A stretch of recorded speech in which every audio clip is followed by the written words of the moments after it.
Hi friends. The beloved Zen teacher Robert Aiken Roshi once described the fruit of spiritual practice as the self that is not self-preoccupied. It washes dishes and puts them away. You may enjoy washing dishes and putting them away, but in the idiom of Zen spiritual practice, washing dishes and putting them away, or doing laundry, is poking fun at this sense of self that feels its specialness, the sense of self that feels entitled, this exceptionalism of the self, this self that wants to live an unencumbered life, the sense of self with its ingrained pattern of preferences, how we prefer to order and manage our day-to-day experience. Washing dishes and putting them away is Zen's way of poking at that sense of self. Maybe washing dishes sounds trivial, but in the work of Unity Church around anti-racism and multiculturalism, you and I are beginning to know better and better just how ingrained these patterns of preferences, these ingrained preferences of how we want to understand and organize and manage our day-to-day life, how ingrained these patterns are.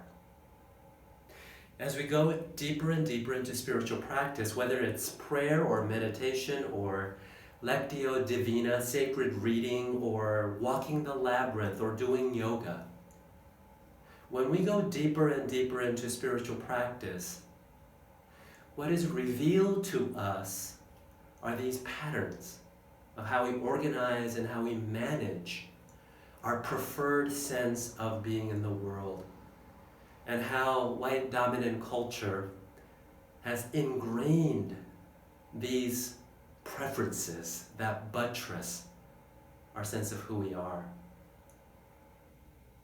There are patterns about how we judge what is good and bad. Patterns of how we judge what we want to hold close to us or what we want to repress or disassociate from us. Patterns of how we organize joy or desire, our pleasure, on the one hand, and then on the other hand, our pain, our disorientation, our uncertainty. These patterns of acceptance and resistance, and perhaps even persistence. As we look at these patterns of organizing our life and ourselves, we begin to notice that very familiar pattern of drawing a boundary, a line, and at the earliest stages of our life, we draw this line, this boundary, and on one side is the self, and on the other side of that boundary is the other. And that line becomes really important and necessary. We choose to live on one side of that boundary called myself. And we relate with the other on the other side of that line.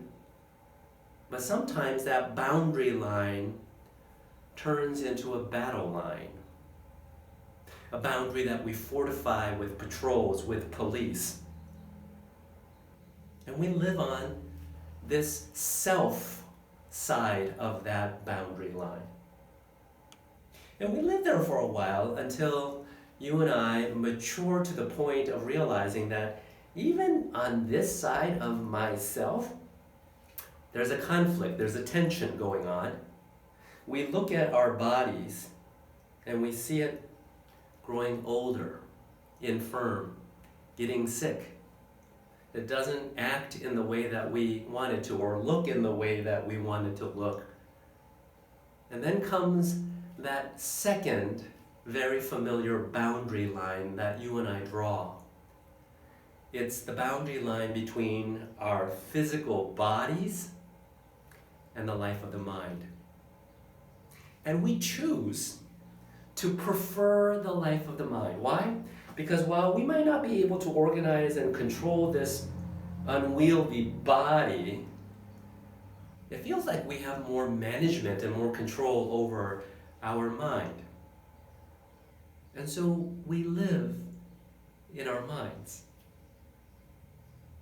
Until, give it some time, and then we realize that even on this side of the boundary, inside our mind, are shadowy dimensions. Rage, hatred, jealousy, envy, bitterness, moodiness. And so we draw another very familiar boundary line, and on one side are all those shadowy dimensions. In fact, the psychologist Carl Jung popularized that word, the shadow. All the parts that we want to disassociate and reject. And then where we choose to live is that side of the boundary called the persona, which literally means the mask that we wear. It's that happy, polite, very orderly, very perfected image of ourselves that we project to the world and back to ourselves. And so there we are. On the other side is the other, is the body, is the shadow. And we live in our persona. We have ordered and managed our preferences in a beautiful and tidy manner. And yet, spiritual practice begins to show us how small we have become.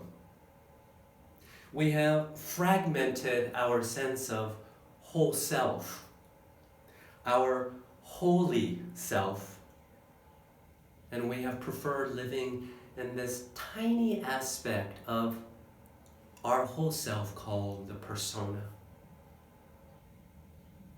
And then what we also realize is that we can't tell the difference between whether we are battling with our shadow or our shadow being projected onto our bodies or onto the other.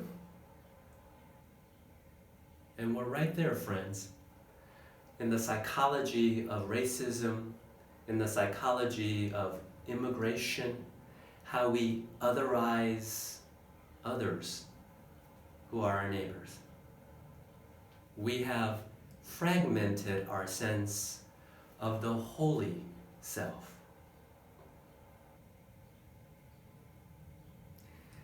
Spiritual practice is a structure, a discipline, is a container that allows us to position ourselves right on that boundary line. And spiritual practice allows us to poke holes across that barrier, across the ways that we have segregated and partitioned the whole truth of who we are, individually and as a community. Spiritual practice pokes holes so that there might be an opportunity for a greater integration, a greater integrity and wholeness of who we are. It's not that these boundaries and distinctions are not necessary. They're actually quite important for us to regulate and order our lives.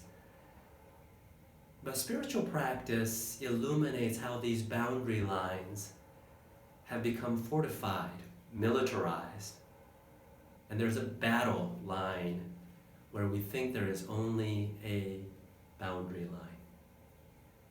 Spiritual practice calls us to set up camp right there at the boundary line and to begin the work of owning our greater truth. Sometimes we think that there should be a very particular emotional state or consciousness state that should be at that boundary line. We should be happy. We should be calm and at peace. That's a different conversation.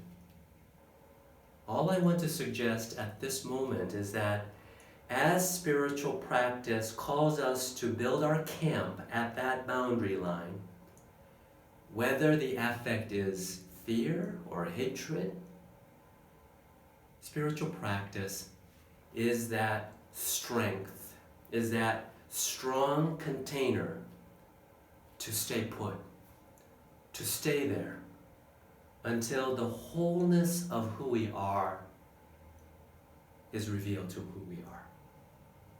And so, friends, we continue with our spiritual practice.